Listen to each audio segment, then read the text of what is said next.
How are we doing, guys? And welcome back to TSTV. The new season 2025-2026 is upon us, and I am really looking forward to it. Not just from a Chelsea perspective, but generally it's always exciting when a new season starts. It's like Christmas coming a bit early, I guess. So yeah, in this video, I'm going to give you my predictions from bottom, the relegation places, through to who will actually win the league.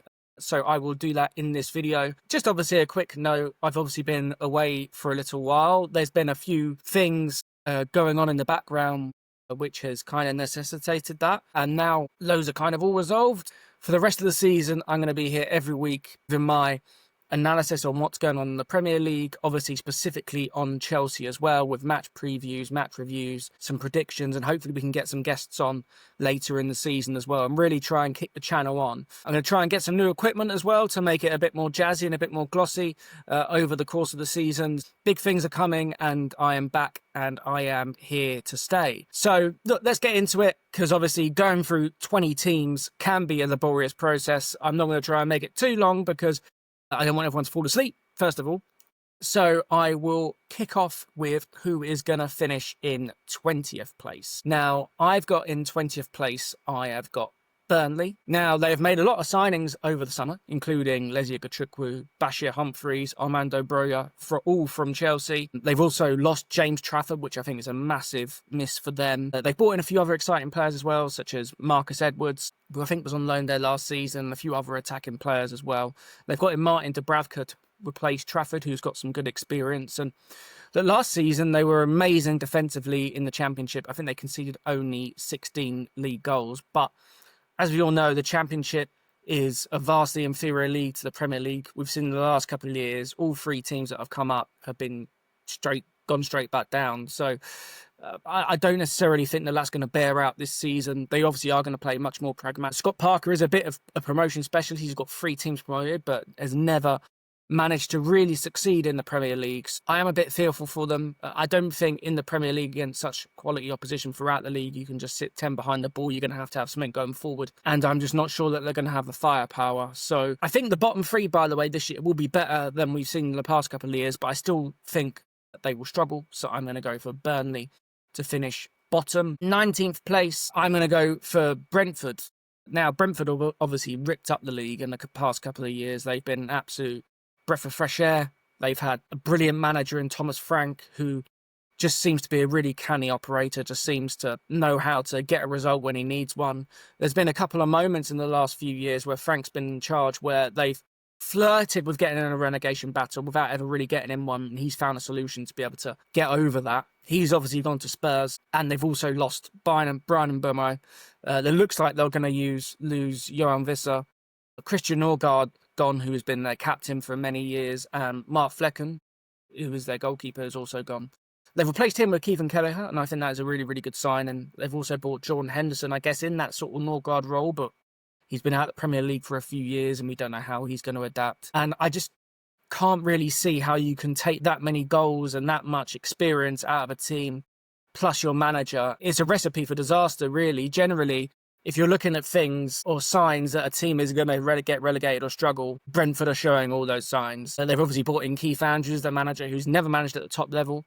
He's only ever been a set-piece coach, and that kind of adds to that sort of feeling. Now, again, Brentford are a very well-run club. They've been for many years through Matthew Benham, so they could well survive, and the players that they have brought in could well kind of maintain their position. I don't think they'll finish where they were last season, but it could get them to a point where they finish comfortably mid-table or something like that. I'm just struggling to see it at this moment in time. So I've got Brentford, unfortunately, in 19th, but they could surprise me. I'm not really, unlike last season, really set on the 3 teams that are going to go down. I think there could be surprises in there. In 18th place, I've got Leeds United. Obviously, my club Chelsea have a massive rivalry with Leeds. It's always one of the games I look forward to most in the season when they're in the Premier League. And I think having them in the Premier League is a great thing. Leeds United are a massive football club. I don't like Leeds United, but you want those sorts of rivalries and those big football clubs in the Premier League.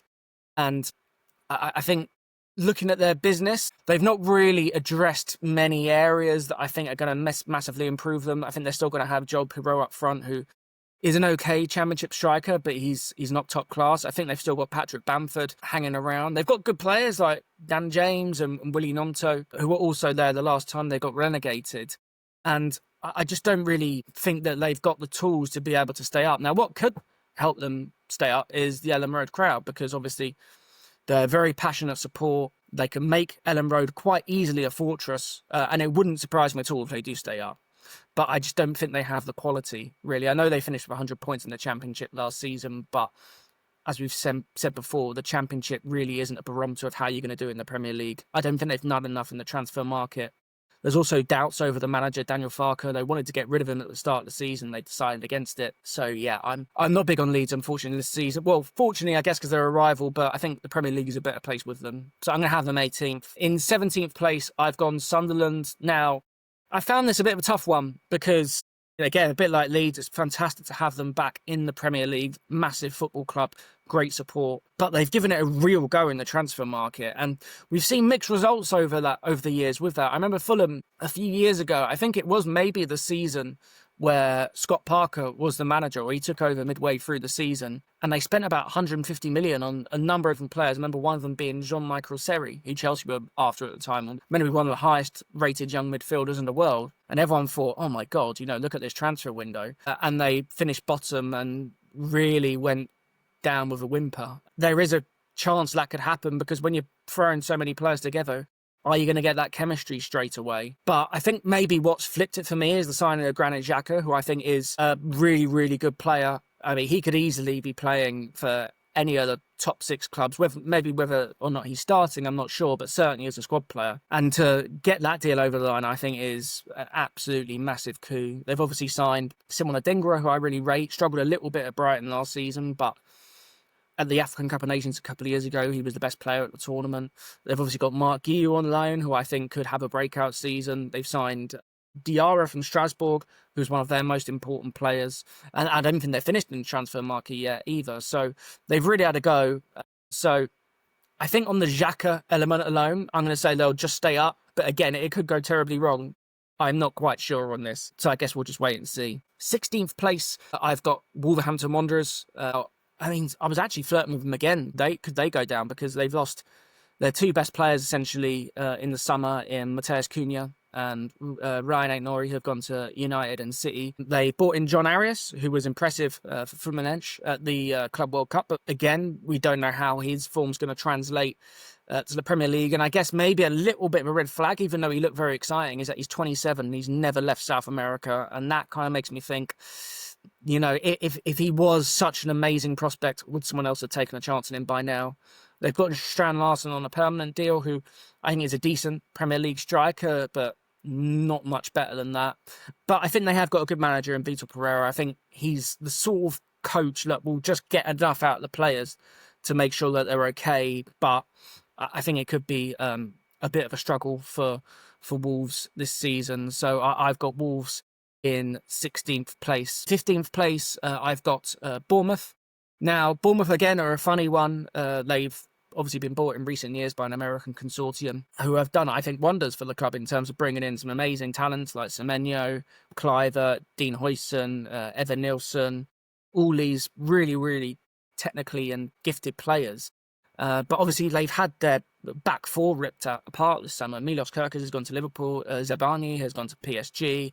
Huijsen has gone to Madrid. So I think out of their back 4, they've only got Marcus Tavernier, right back, and they've obviously lost Kepa in goal, although I think they have upgraded that position potentially with Georgia Petrovic, who joined from Chelsea. And I just think that chemistry is going to take a while to build defensively.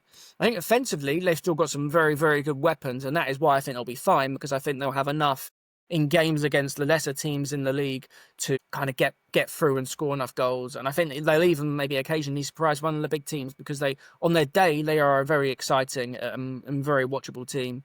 But I just think that chemistry might take a little while to build. They've also got a very good manager in Iraola as well. So I think they'll be fine, but I think it might be a little bit of regression. So I'm going to go for Bournemouth in 15th. In 14th, I'm going to go Fulham. Now, a bit similar to Bournemouth, although Fulham haven't really lost any players. They haven't actually signed anyone. I think they've signed a backup goalkeeper whose name I have absolutely no idea. But they have got some decent players. They've kept most of the players so far. Anthony Robinson, Raul Jimenez, Andreas Pereira, Iwobi, Emil Smith-Rowe. They've got a good goalkeeper in Bernd Leno. So I think, again, they'll be just fine. But I see mid-table, they'll probably flirt between sort of 10th and 14th. I've not really got much to say about Fulham. I think they've got a good manager. I think they've got a stable squad. I think they'll be okay. But I think maybe it'll be a little bit of a regret on last season. In 13th place, I have got Everton. Now, Everton obviously are moving to a new stadium. So I think it's interesting to see how that will go, won't it? Because I remember when West Ham moved to the London Stadium, when Arsenal moved to their new stadium, the Emirates, many years ago now, when Tottenham moved into their new stadium. It kind of takes a little while for it to become home. And obviously a big reason why Everton survived in the difficult years that they've had recently is because of Goodison, that Goodison Park factor, that fortress that it becomes, particularly in sort of midweek night games or Sunday afternoon, winter, horrible place to go. Tight pitch, tight ground, it feels right on top of you. And this season, obviously, is going to be different. It's going to be a leveller because Everton won't have played any games there before. And it won't, I don't think, be as hostile or as compact or as claustrophobic as Goodison could be at the Hill Dickinson Stadium. So I think the better teams may get a little bit more space when they go there. But on the flip side, I do like the business Everton have done. They brought in Tieno Barry from Villarreal, who looks like a really good prospect. Kiernan Dewsbury-Hall, one of my Conference League brave boys from Chelsea. In reality, probably not quite good enough to play for Chelsea Football Club, but I think for Everton, it's the perfect platform for him. I think he will do well there. They've obviously signed Jack Grealish in recent days, and he'll be able to provide that X factor. Can he get back to his best? If Jack Grealish can get to anything like he was when he was at Villa, they may even finish higher than 13th. And I think with David Moyes there as well, I think they've got a settled back five. I think they'll just be just fine. I think they'll accumulate enough points throughout the season. And they might even have a season where they sort of get a few more points away from home than at home because of the reasons that I mentioned. But if those players click, then they could finish even higher than 13th. So I'm going to go Everton in 13th. In 12th place, I've got Crystal Palace. Now, I think it's quite a generic answer to put Crystal Palace in 12th place. And to be honest, I think if they didn't have European football, they could well finish higher than that. I think they've got a really, really good side, particularly if they keep on to Gueye and Eza. I think if them two go, then it could be a difficult season. But I think Gueye looks like he will go to Liverpool, and I think Palace wants to recruit some of that money. I have a feeling that Eze might stay for one more season and maybe have a gentleman's agreement to go next summer. They've got Adam Wharton, who I think is a brilliant midfield player. I think Real Madrid have been linked with him in recent days. They've got Mateta, who is a fairly reliable source of goals, and they've got a brilliant manager in Oliver Gaznas. He'd be fine in the league. As I said, I think they could actually push higher up the table. The reason why I'm saying they're not is that now they're in the Conference League and that whole mess has been sorted out. Yeah, I agree. They should have been allowed to play in the Europa League. It's a joke.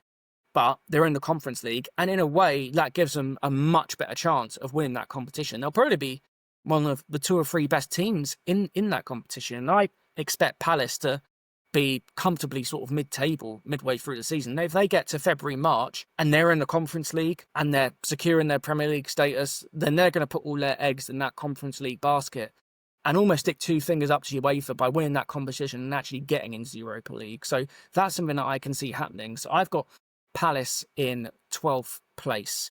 Now, in 11th place, I'm going to go West Ham. Now, West Ham, again, it's a bit of a tricky one. They could well easily finish a lot lower than 11th place. I can't really make up my mind, but I do think they have enough good players if they can keep them fit to be able to comfortably mid-table. Jared Bowen obviously had quite a big period out last season. He's a top quality player, and I think it's a bit of a shock that no other big club's gone in for him. The whole Paqueta situation that was hanging over him the last couple of years with the betting scandal, that's now been resolved. He's been cleared so he can play. Fulkrug looks like he's been playing in pre-season, has been scoring a few goals and has got himself fit. I think they've got some decent midfield players as well in sort of Souček and Moore-Prowse and the like. And I think back four-wise, Wan-Bissaka. I think Kilman had a really difficult season last season, but I do rate him as a defender. And they've got Jean-Claire Todibo as well, who I think should improve with his second season in the Premier Leagues. I think they'll be stable. They could well finish lower. I don't think they'll get much higher than 11th. So I've got West Ham United in 11th. Now, the top 10. Now, this is a little bit of a tricky one in terms of the top 10 because I think there can be a few different permutations. In 10th place, I have got Newcastle United, which might be a bit of a shock to people because Newcastle were brilliant a lot of the time for the second part of last season. But they've had a bit of a disastrous transfer window. I think they've signed Thiaw from AC Milan and Elanga and Aaron Ramsdale. But this whole Alexander Isak situation has completely disrupted their summer. They've had a terrible pre-season result-wise. The camp doesn't seem particularly happy. And a lot of the times when you get a player that is agitating for a move, once one domino falls, the rest start to kind of question why they're there. And again, I guess it depends if Isak is there at the end of the window and he can get his mental fortitude sorted out and Eddie Howe can get onto him, then they will have a much better season than 10th. However, I'm just not sure that he will be there. I think that move to Liverpool will happen at some stage, and I can just feel that it won't be a positive season for Newcastle. There seems to be a lot of negativity around them. So yeah, I've got Newcastle in 10th place. In 9th place, I have got Brighton and Hove Albion. They've got no Europe this season, and Brighton are one of those teams that could well easily get themselves in the mix for a European place. And I think maybe the sort of from about 5th to 10th could be very, very close anyway. I don't think there'll be that much in it. They've got some exciting players such as Minter, Matoma, Welbeck still doing the business at his age, but how long can that carry on for? They've signed players like De Kuyper from Feyenoord, who's a very attacking left back who looks very, very exciting.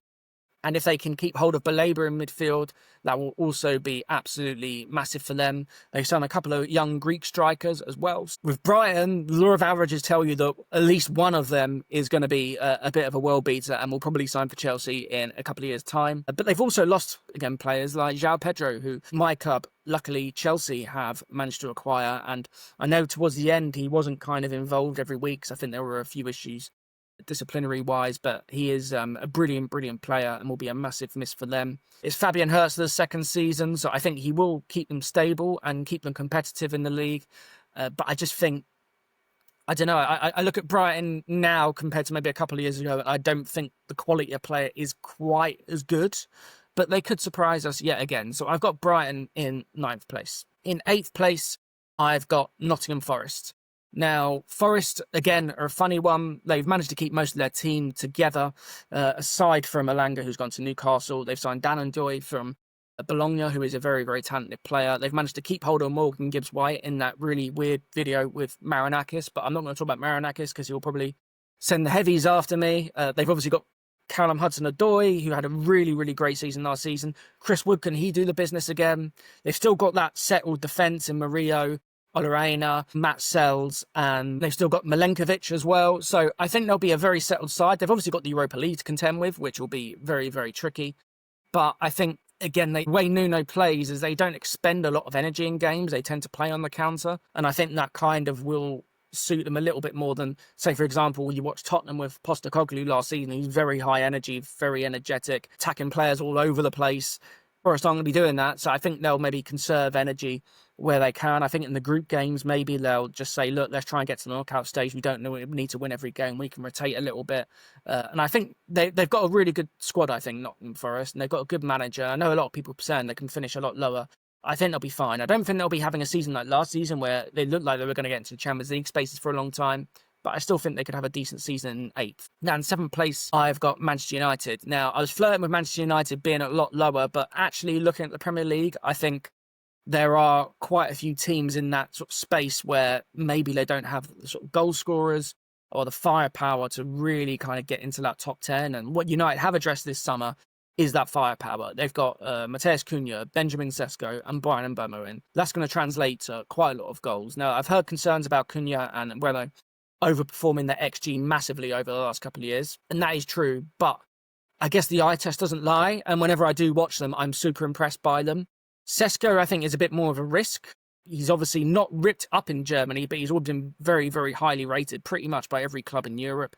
He's got an absolute thunderbolt shot on him. He's very, very quick, very physical. So he could be a perfect Premier League striker.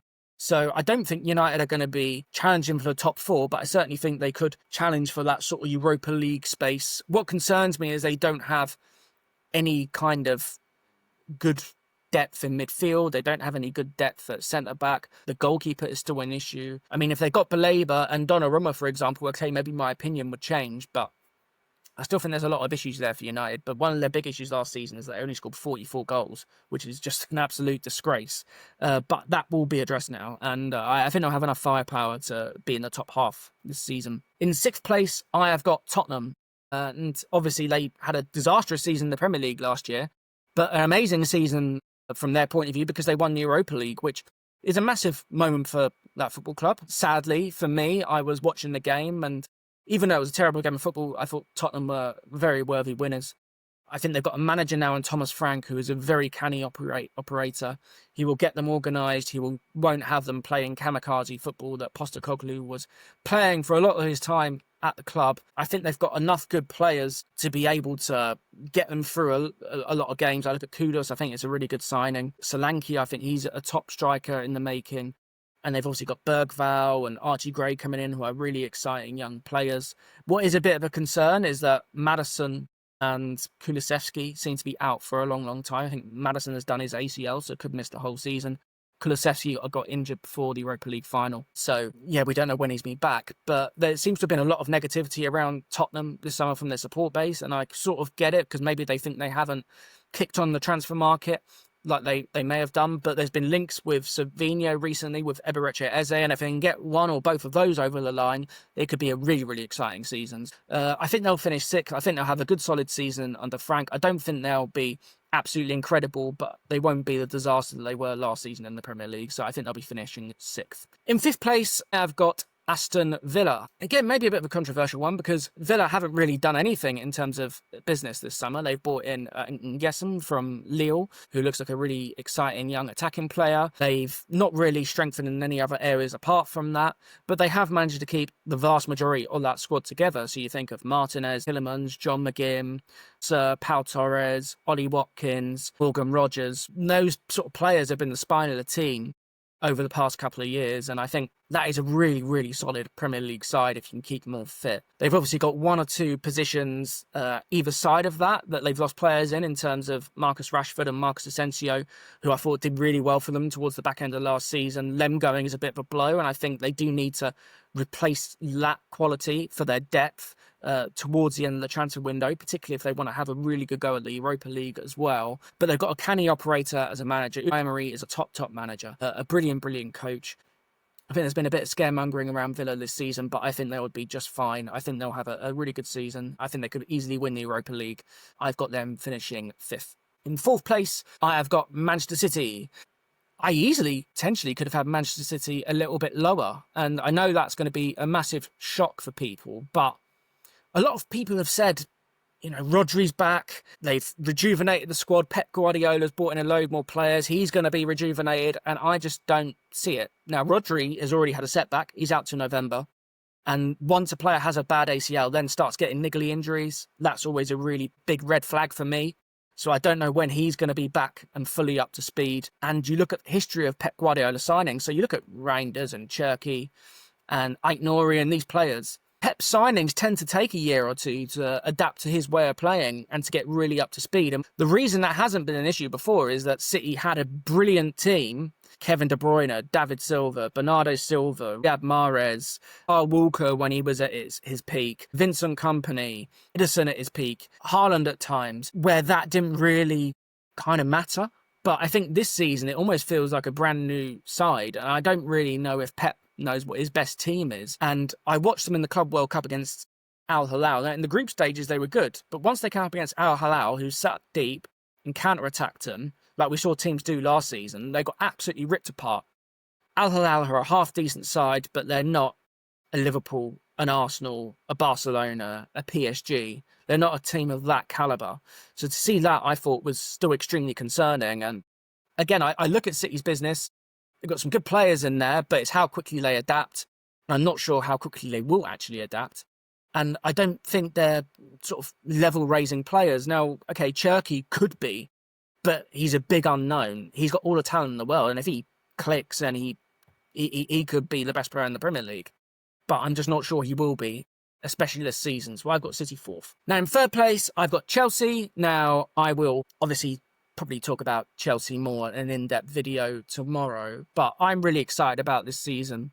I think the way we finished last season in terms of getting into the Champions League, getting over the line in the Conference League, and then winning the Club World Cup in the fashion we did against PSG was, I mean, that game was just mind-blowing. I mean, wow.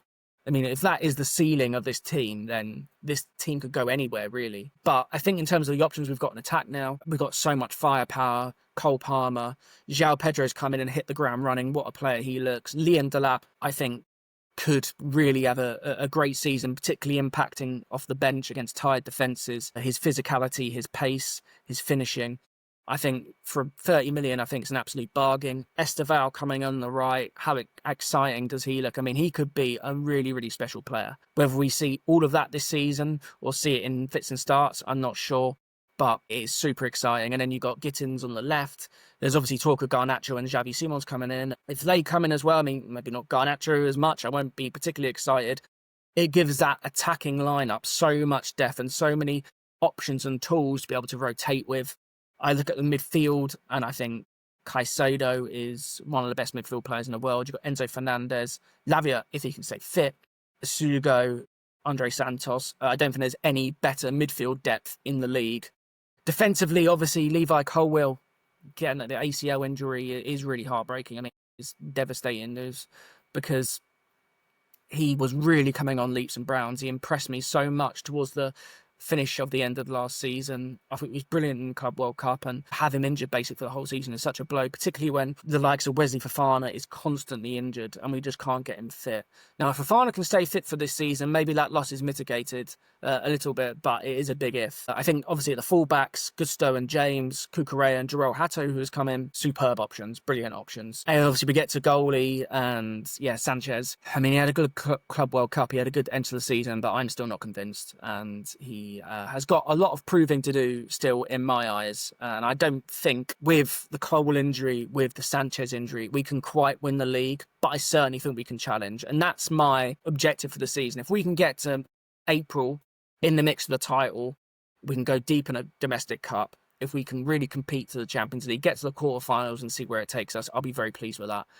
So yeah, I've got us in third, and I think we will finish above City, and I think we will push the top two close. In second, now, this is probably no shock to anyone, I've got Arsenal. Arsenal, who have loved finishing second, for the last 3 years. And thankfully for me, I've not had to witness Arsenal winning a Premier League title for the last 20 years. Thank God. I do think they will finish just behind again. I think they have strengthened in a number of areas. So you look at Martin Zubimendi, who I think is a brilliant controlling midfield player. He is going to add a lot to that team. Perez, I mean, if he replicates what we've seen with him at Sporting, Arsenal could definitely win the league because he scored 54 goals there last season. He could blow the league away with his goals, but there's the caveat that the Portuguese league is definitely not as strong as the Premier League. So how is he going to adapt? And I think that is probably one of the big intriguing questions earlier on in the season. How is Gyökeres going to adapt? If he can maintain that form from Sporting, then all bets are off. But I think he could have a good season, but I don't think he will be as nearly as impactful as he was at Sporting, and that's just maybe down to the quality in the league.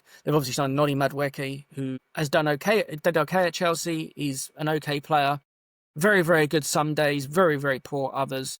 He will provide backup to Bukayo Saka, and he could also cover on the left as well. It was a bit of an odd signing from my point of view. I don't think it moved the needle, but again, Mikel Arteta had his reasons for bringing him in, and look, they got a solid base. They got a really good foundation defensively. They're a pretty settled side. When you look at when they get their best first 11 out, it is a match for anyone. I see them pushing Liverpool close, but I think they will fall just short again. Again, no surprises. My champions for the 2025-2026 season is Liverpool. Now, I know there's been some teething issues and some comments made about them defensively in the Community Shield, but I remember watching Van Dijk a few times in pre-seasons, and he always starts a bit rusty, but then by the end of the season, he just looks like an absolute Rolls Royce. I think they will be fine defensively in the end. I think Arne Slot will work out the dynamic between Kerkez and Frimpong going forward at the same time. I think he will have maybe one of them hang back a little bit, or maybe drop in Gravenberg to cover when both of them go forward.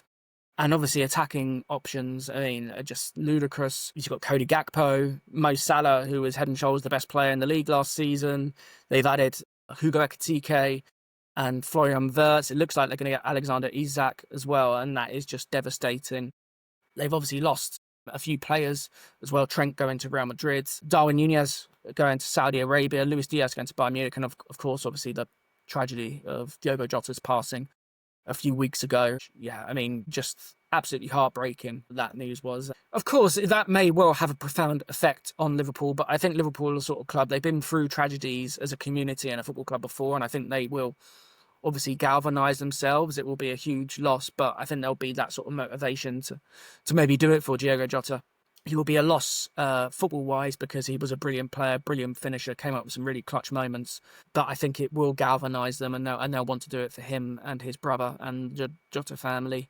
Yeah, as I said, if they get the attacking options that they're looking at, it also looks like they're going to sign Mark Guehi as well.